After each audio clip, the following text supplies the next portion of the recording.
Hey y'all, and welcome to another episode of the Whoa, What Word podcast by She Wears Worth, a place where we can get real and talk about all things as it relates to your worth, your value, your identity, and where it comes from. We want more than anything for you to live boldly and joyfully in who God created you to be.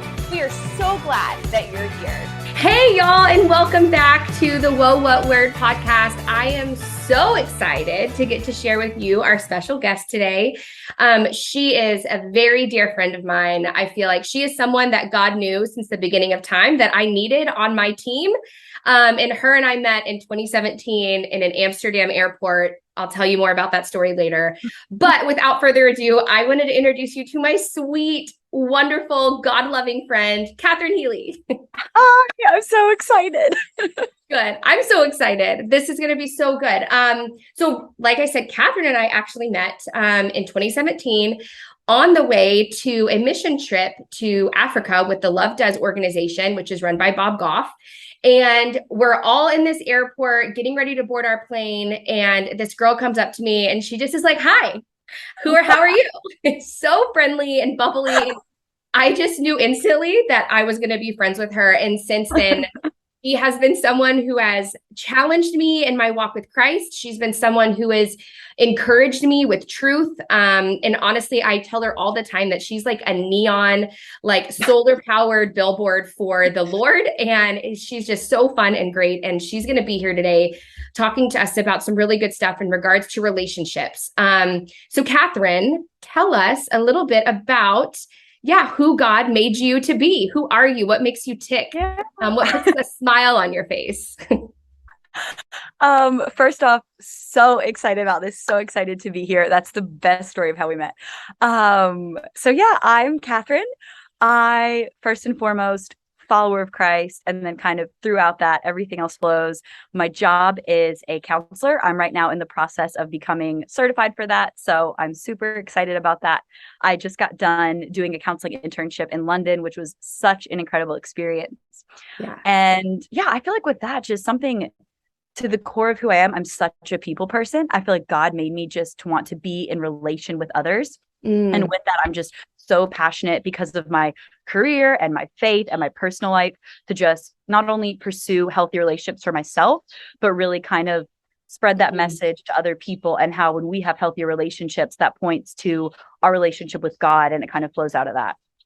Oh, that's such a great way of saying it and introducing the topic. And I couldn't agree more. Like your giftings are relationships and making people feel welcome and all of that. And I should have said earlier, Katherine is actually going to be one of our speakers at our She Wears Worth conference that's coming up this fall. So it's really fun. We get to give you a little preview of what these teenage girls are going to be hearing. But so Katherine, with that, thank you for the intro. And just, I can't reiterate, like, you are first and foremost a follower of Christ, and like everything you do springs from that. And I have gotten to see that for the last, 5 years plus 6 years almost, which is crazy. I know, isn't that wild? It is wild. Like, I haven't aged in 6 years, but 6 years have passed. Anyway, so just jump right in. Tell us, like, we know you're passionate about relationships, but what are some of the things that like maybe you've learned or you're learning in regards to relationships and how that all works with being a Christ follower? Ooh, that's a big question. Okay. Let's see. I think right now, one of the biggest things I'm navigating with relationships, my own relationship, and then just how I view relationships, is accepting that it's going to look different from the way that the world says it will look. And so during this past time working in London as a counselor, I did some couples therapy, and it was such an honor to walk with these people through their stories. And some things that were brought up were really, really heavy. You know, we're all sinful. We're all broken people. And, I'm sitting there listening to these stories, and these people have, as we all do, made mistakes, really hurt each other. And, you see one person in their chair that's, just throwing blame, like, I can't believe they did this. I can't believe they did this. And it feels like an earthly standard, something unforgivable, for example. And the thing is, when I guess, take off my Christian lens, I sit there and think, it is unforgivable. Like, we really hurt each other. We really mess up. And I think sometimes that scares me in relationships, like what we're capable of humans. But it reminds me that we have to give a love that doesn't make sense to the world. Like, it does not make sense to love extravagantly sometimes when people have hurt you so bad. It doesn't make sense to forgive unforgivable acts. But then also you access a greater love and joy that do not make sense because it's not accessible without God. So I think that when I put my pride down in my own relationship, it's hard because I don't want to do it all the time. Yeah, no, it's super hard. It's so hard. My ego gets in the way. But then once again, when we act in ways that the world says don't, like the world might just say, like, you know, bump this situation, just leave it, forget it, it's not worth it. When you fight for what's right, forgive when it's hard, when you put your pride down, you just access such a deeper level of love and joy than would ever be possible. So I think it can be so easy with social media. Can be great, but I have an access, we all do, to so many voices, you know, and whether it's Instagram or TikTok that are sharing all these different relationship advice. And sometimes it can be healthy, but sometimes it's like I'm losing sight of what God says about it. And I'll be like relationship hacks or situations. And I'm thinking, okay, wait, this is not even what I believe. And now I'm going crazy, like comparing my relationship to something that it shouldn't even be compared to in the first place. And it's not wrong because I'm not striving to where I want to be going. If that kind of makes sense. Yeah, that's so good. And I love that. Honestly, I love that you started there. Like, you just went right in deep, which love that. Like, we're all about that here. Like, we don't want to like skim on the surface. We want to go deep. And I think like, and I love that just because I think that is applicable to both like dating, relationships, and friendship. It's this idea that like, if we are Christ followers, and I mean, if you're listening to this, maybe you are, maybe you aren't, but right, as a Christ follower, your standard is Jesus and the love that Jesus has. And so with that, your lens is going to look different. Things that, you're right, the world says is unforgivable, that says, just go ahead and divorce them, go ahead and block them, you don't need them, you know, ditch them, kind of thing. At the end of the day, Jesus forgave us for all of these things. The least we can do is forgive others, right? And like Matthew 6:33 says, seek the kingdom of God above all else. And I feel like that's like the starting point of any type of relationship that you go into, is seek that first. Everything else will fall into place. So yeah, talk to us a bit more about just kind of what's going on in your life and what you're learning. And tell us a bit more. Yeah, I think that, okay, kind of going off of that, when you say, you know, seek God first and everything else flows out of that, I feel like I'm in personally such a transitional season. So like I said, I was in London for the last little bit working there, and that was such an answered prayer. I was so excited about that. It was such like a God dream I had, and he made it come true, and it blew my expectations, and it was super, super wonderful. And then kind of with that, I entered into, I came back about, I think 2 months ago today, actually. And it's definitely been harder transitioning back because I was on such a high. And I found that I slowly kind of crept out of my rhythm of spending time with God daily, of relying on him. And I started feeling not satisfied in my day-to-day life because I was coming from such a high of living in London, that I feel like without even realizing it, I started just seeking satisfaction from things of the world in just like little sneaky ways. Like, I'm feeling lower living at home again, so I need to go buy a top to feel good about myself, or I'm just going to scroll on Instagram for hours, and just little things that can seem harmless. But when I'm in such a pivotal point in my life, like I'm dating someone seriously, but I'm not married, I'm starting my career, but I'm not deep into it yet, there's so many things that are at the beginning of something that can be incredible. And I feel like I'm on the verge of a new chapter in many different ways. But in that time, I found the past couple months, like I honestly haven't been putting him first, like truth. And I've had higher levels of anxiety and just things that have made me feel like, oh, what's wrong with me? Like I was just, sorry if you hear that thunder. Like, I was just on such a high with God, and you know, what's wrong? Why do I not hear his voice? Why I'm not feeling any direction from him? And it's because I wasn't doing what Matthew 6 wasn't doing that. I wasn't putting him first. And then this past week, I was like, okay, you need to get it together. Like, you are about to talk about this. You need to, like walk the walk. Do not just like get on there and throw out random words. You know, you want it to be like, God in me is speaking. And so it's just so funny how God never leaves and how quick he is to give us his goodness. Like just in the week or so where I've been so much more diligent about spending time with him, listening to sermons, praying each day. It's like he's giving me so much hope and revelation and joy, and I feel so much clarity. And it's so funny because it's like he was never withholding it. Like I just wasn't acting it, you know? Oh, I love that. And it's been so fun. It literally, I mean, honestly, just in the past week, like realizing that he can do it. Like he can provide so much goodness and clarity and direction, and not always how we think he's going to, but I just wasn't putting him first, and it was making me doubt so many things in so many dimensions of my life. So now, I'm trying to walk forward and saying, not what do I want out of this relationship, how it's going to satisfy me, but how can we as a couple honor Christ, and how can I honor him? And not getting the job that's the most glamorous or makes the most money, but God, like, really, where do you want me? Like, what is going to bring you the most glory, and then in turn me the most joy? And so that's kind of what I'm currently trying to navigate moving forward, kind of transitioning back here. Yeah. Well, first of all, that is a hard transition. Like anytime you're going from just living one way to you were overseas, like literally living your best life. Like all of your photos, I would show my husband and be like, look at her, look what she's doing. Right. And I knew you really were having a good time. So it wasn't just Instagram, Instagram versus reality. But the one thing I feel like what you were just saying, and that like, I think I want to like paint it in a different picture for anyone who's listening, right? It's that God, when you have a relationship with Christ, he is in relationship with you in an even if kind of way. Like, even if Katherine does not give him the time of day, he still loves Katherine. Like, even if Katherine does not crack her Bible open for 2 weeks, he is still there. Right. And so I think as humans, we're not used to that type of relationship, like at all, whether it's friendships or dating or marriage. Like on earth, we are sinful people. We are very much in an if-then relationships. Like, if I do this, then this person does that, right? For good and bad. If I'm nice to my friends, they're nice to me. If I talk bad about this person, they probably talk bad about me. Where I think, and it's so easy, I know I do it, like we put that if-then status on Christ, when really it's like, nope, he doesn't change. We're the ones that change and ebb and flow. He is, and even if, no matter what, always going to show up. And I think we have to, when we look at relationships, we need to start viewing it like, how can I love this person in an even if kind of way? Even if they're not kind to me, how do I still show them love? Even if they talk about me at school or, write a bad post about me on TikTok. Can you even write posts on TikTok? I don't know. Comment. Oh my gosh, I so dated myself. That's so sad. My kids would be really disappointed in that.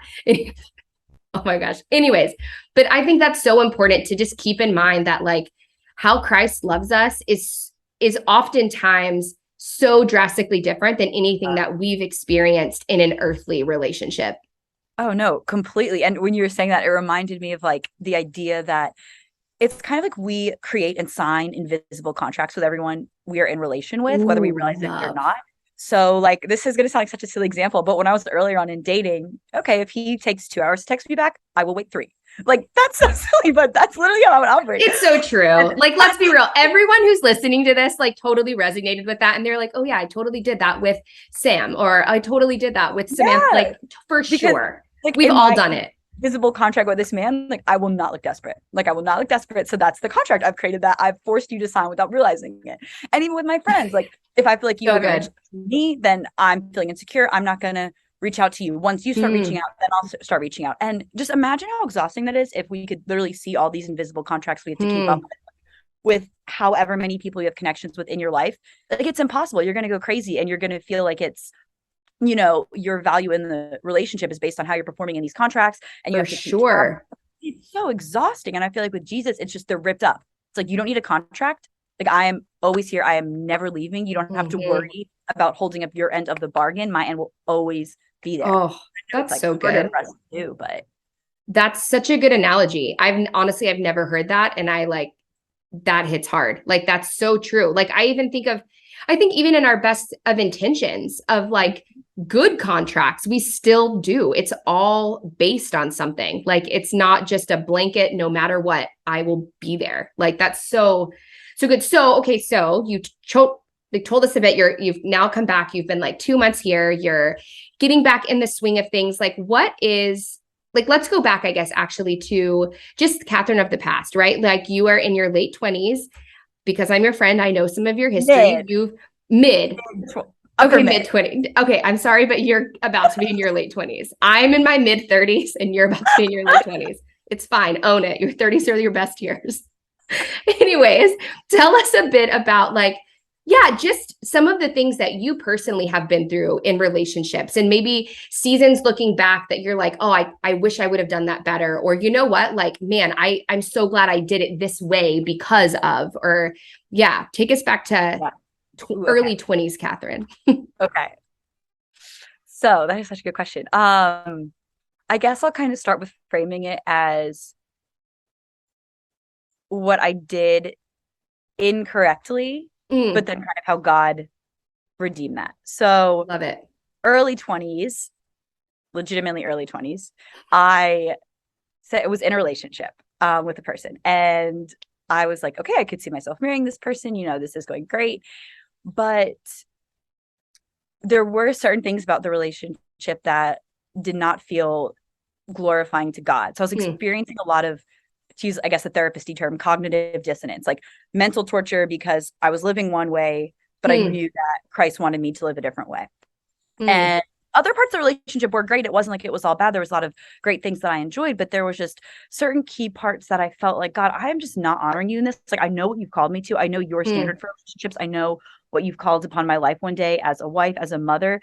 And there's just certain things here that aren't aligning with, the desires you've put in my heart and your truth. And so I think that I knew what I wanted and I knew what mm. looked great and fun. Like, I want to be this wife, I want to be a Yeah. mom. And so it's like, that is a good desire and God has a good design for that. But I was taking his design and like forcing it into my crappy mold. Like, it will work. Mm, Thank God. Like, I want that beautiful thing that you've, yeah. created, but I'm going to force it into what I'm creating. And it just clearly was not working. Mm, And so I just started valuing so much the idea, like the title of being a wife and my title of being a girlfriend, so much over my title mm, of being a daughter of God. Because if I was first every day waking up and realizing like I'm a daughter of God, it would have been, black and white, like get out of this relationship. But I yeah. wasn't. I was so obsessed with what I wanted that I was Mm, putting my faith in Christ on the back burner and trying to like force it to work when it wasn't. And so it got to a breaking point where I just like sat down with God. It was on my birthday. It was October 24th. I forget what year it was, but it was, I think, like my junior or senior year of college. And I was journaling on the beach and I said, okay, God, like mm, I need you to either keep this person in my life forever or take them out. Like I can't do this. mm. And I need it to be surrendered to what you want. Like I just have to have what you want for me because I'm so tired of this emotional exhaustion. And a few months later, we broke up. And obviously that's really hard. But at the same time, it felt like Yeah. God just answering my prayer and just saying like, no, I answered your prayer. You are going to have a much more beautiful future because you are Mm, submitting to my will now and you are choosing to love me more than you love him. And mm, so I think that was really hard, but it was a conscious choice. Like I didn't even want to make the choice. It wasn't like an easy breakup. I remember kind of being yeah. mad at God because I mean, I feel a little silly saying it now, but it felt like a surrender. Like it really felt like I was Yeah. sacrificing something I loved so much because I Hmm. had to do it because it was inhibiting me from being in a deeper relationship with Christ. And Yeah. so I just think, yeah, like just to summarize in the past, I had good intentions in the sense of, yeah, like I want to be this godly wife and mother, but I'm forcing it when it's not God's time Mm. and it's really interfering with God's plans for me. Oh, And so yeah. kind of when I sacrificed that and I felt like I let go of that, it was the coolest thing. Like as I spoke of earlier, how God's goodness, like he's never withholding it, like we're just not accessing it. Even though the months after that were really hard, it was immediately like he showed me his goodness in so many ways. I remember Hmm. just one example kind of going forward is I'd always desired to travel, live abroad. I'd never done that growing up at all. I like barely went to the beach. And so I was so excited when I got older to like, okay, I have control over my life. Yeah. And so I was in Italy for a while and then I lived in France after that. And one, that alone was God being like, I know the desires of your heart. And, Yeah. different things in different seasons. And me being over there was like the biggest blessing. And Mm. so I met a girl when I was there and we became friends. We were both working over there. We were in Rome and we were out to dinner one night and we were joking about some Italian guys or something. We're like, you're so cute. And then I kind of said, okay, but realistically, like, what did I say? Something along the lines of, my faith is really important to me. So like, I know I'm not going to go off with them. Like, I know nothing's going to happen realistically. And she said, oh, my faith's really important to me too. We kind of like looked at each other. I was like, what's your faith? And she said, I'm Jewish. And I said, oh, it's really cool. I'm a Christian.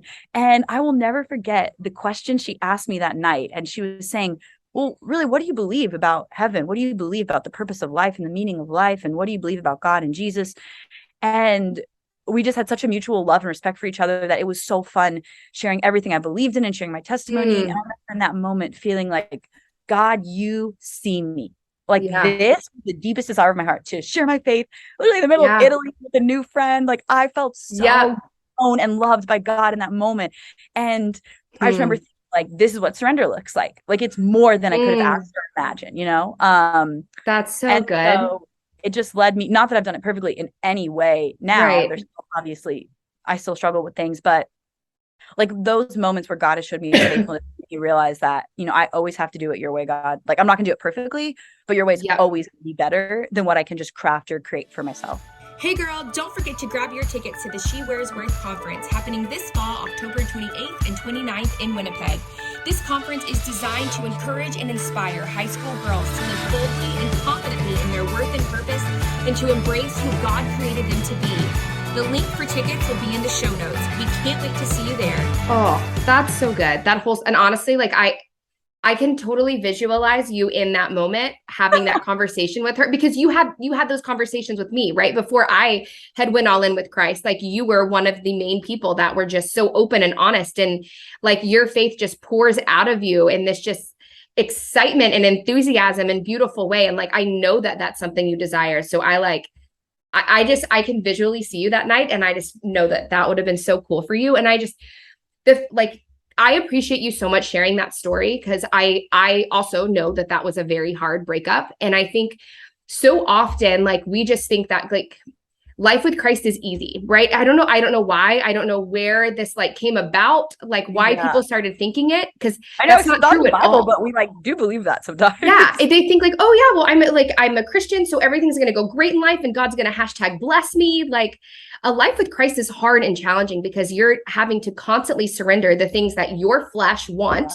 for the things that are for Him. And so what I love so much about like what you just shared, and that I really want to challenge people who are listening to this, is to the fact of asking that question and looking at yourself of like, am I prioritizing something more than being a daughter of Christ? And I think you can fill in the blank with so many things, right? Whether it's a group of friends, whether it's making certain grades, whether it's being in a relationship, becoming a wife, becoming a mother. Like there is always going to be something or multiple things that sneak in there and become, as a churchy word, become an idol for us, become something that we want more or we desire more than to just be loved by the daughter of the King. And so the fact that that journey kind of started with you asking that question, that hard question, and being like, no, this doesn't make sense. If I really desire to just be like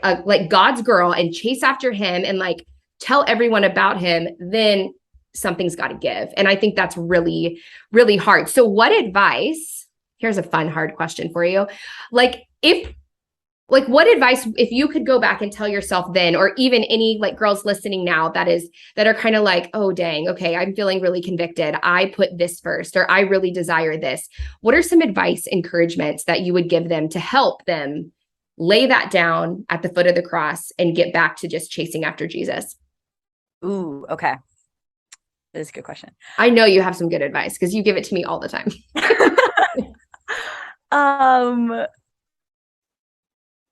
I think the first step is, I think sometimes we chase things of this world, whether it's satisfaction in a relationship, image, whatever it is, and it is coming out of the way that we're designed. Like God does design us to feel loved. Yeah. God does design us to feel beautiful. He wants us to feel pursued. He pursues us. We're designed to be pursued in relationships. So they're good desires. But then because of whatever you want to say, the world, sin, society, it gets warped, and kind of, to summarize what you said, we seek it in unhealthy ways. And it's ways that, or even it could be like healthy ways, but it's just, it's not healthy if it's an idol. We need to always put Christ first. And so I think that sometimes we can shame ourselves out of those desires. Like, oh, I just shouldn't want to be a wife so bad. Or, I shouldn't obsess about how I look. And you can't just shut it off.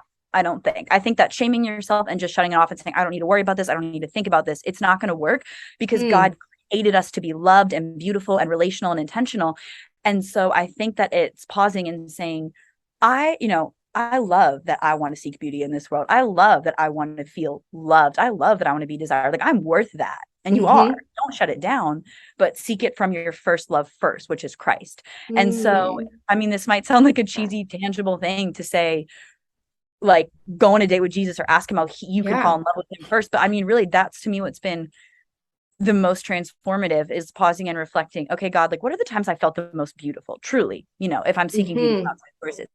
And I remember I used to work at the summer camp, and I remember this one incident where we had all these kids from foster care come into camp, and they got to go to camp for free. And I was just bonding with this one child. And I just remember the way he was looking at me and the way I was caring and loving for him. I felt like I was radiating. Like, I felt like, God, this is one of my purposes on earth. And it's really just pausing and slowing down and reflecting on, okay, what does Jesus say first? Like, what does he define as beauty? We have the power of life with our tongues, and, we can, I don't know, we're just so powerful, and we are so lovable and beautiful, but we just seek it in the wrong places, I think. And so I feel like that was a little all over the place, but I guess I love that.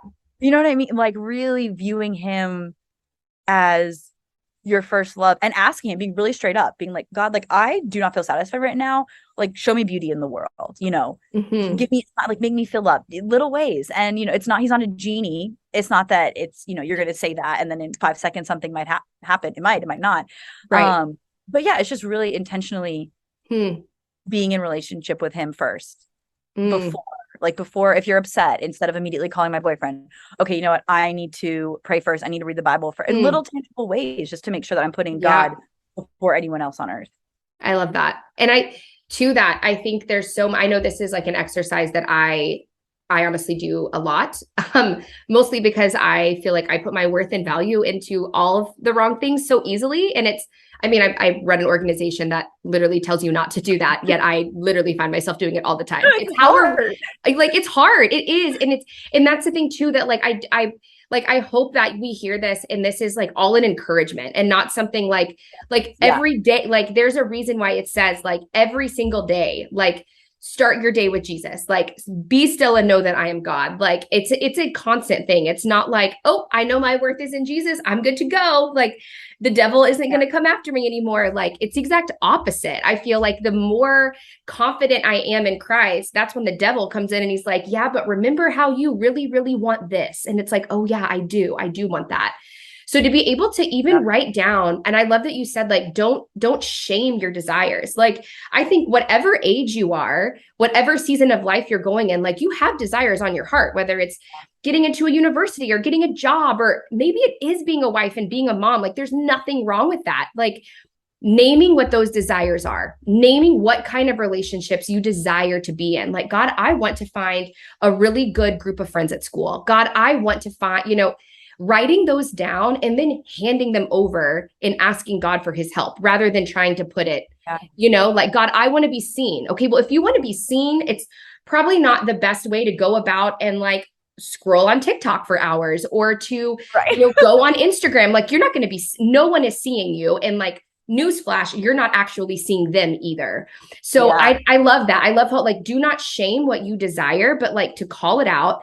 Like, know what it is that you want, figure out why it is that you want those things, and then turn to your creator, right? Like, he's the one who made you. Like, so if you need an instructions manual, like, go to him. Like, he made you tick the certain way and want the certain things and all of that. So in kind of wrapping up, I feel like we'll probably do another one of these, because I just could talk to you for hours, but yeah, like, I guess with that, I feel like we've talked about relationships in a very just general, both friendship, dating, and at the end of the day, your relationship with Christ, that's number one.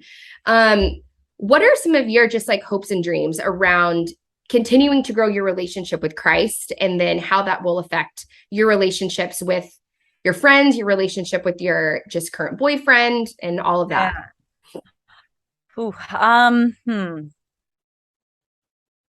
I was thinking about this the other day. As I said, like, this past week has kind of been a lot, because I feel like it's been like a spark again with my relationship with Christ. And one of the things that I was journaling about, because I was feeling, it's like, when you believe the lie when you're down, like, well, this is my reality forever. Like, whatever it is, like, I'm going to be jobless forever, single forever. Oh, whatever. Trust me. I think I'm going to die frozen in Canada. You find me under a mound of snow on the side of the road. Yes, I get it. Like, it just takes over your mind, and I know it's not real. And sometimes I'm like, oh my gosh, Katherine, you're a counselor. Like, get it together. But, I'm a human first. And so I was just feeling down the other day, and I was journaling, and sometimes it's kind of harder when you've been a Christian for longer. Maybe like to parallel, if you're married for longer, you feel like this is just what it is. Yeah. Like, I already know this person fully. This is as good as it's going to get. And I was having those thoughts about my life in general, and I was pausing and I was writing about it. And so I guess right now, my biggest prayer and hope for my relationship with Christ moving forward is, I was writing that, like, God, I pray I never fully get to know you. Like, I pray I don't for 1 second think that, oh yeah, I know God totally, everything, single thing about him. Like, we should know God, and we should seek to know him, and we should feel close with him. But like, I should never be naive enough and ignorant enough to think that I know everything about the entire creator of the universe. I've seen all the goodness there is to see. He's taught me all the lessons and all about his, like, absolutely not. Like, I want to be floored for the rest of my life by his goodness, by his surprises, by everything, by how he pursues me. I want to experience, a deeper level of peace than I ever have moving forward, a deep level of joy. And I think that I believe the lie of society kind of, like, I know I joked earlier about my age, but like, really, like, glorifying youth, and that, okay, you better live it up while you can, but no, I pray that I experience a deeper level of joy when I'm older. And I pray that even though I'm not at the very beginning stages of my dating relationship, that I find better ways to love him and honor him, and that we just learn even more about each other than I thought possible. And I just never want to get tired of God. And that was kind of my biggest prayer going forward, is that I just stop believing the lie that, I'm already a Christian, I'm already saved. Like, I've heard a bunch of sermons, I'm good. Now it's me to make the most out of my life. Yeah. And I started, like, kind of slipping into that recently. And so I was like, okay, I need to get this in check. So yeah, kind of like, it's I don't know, like a forever dating phase. Like, I just want to be on adventure with him and amazed by him. And obviously the reality of life, there are moments, like we said earlier, no shame. You're going to have moments where you're, a little down or feel dull, but that's fine. Like, you can always return to him and keep seeking. And he's always ready, like, always ready to love you, always ready to amaze you. So I'm trying to just accept that, I guess, the reality of that. Yeah, it accept it and be excited about it. I just love how you said, I always want to be floored by what God has to do. And I think the cool thing is we totally can be. And again, I'm not saying that, like, we all know a life with Christ is not all rainbows and butterflies. Like, there are lots of really, really hard times. But what I think what we're talking about, and what we hope that you, like, get from this, is that, like, as long as if you put Christ first and, like, are constantly seeking him and his plan for you, like, your mind will be blown. And I'm not saying, like, it's not going to be in any way where, like, other people can like it or comment on it or anything like that. But, like, like Katherine said, think of those times in your life when you feel the most beautiful, the most seen, the most excited, the most just, like, valued, and think about what those moments are. And I challenge you, like, to keep seeking those moments with Christ.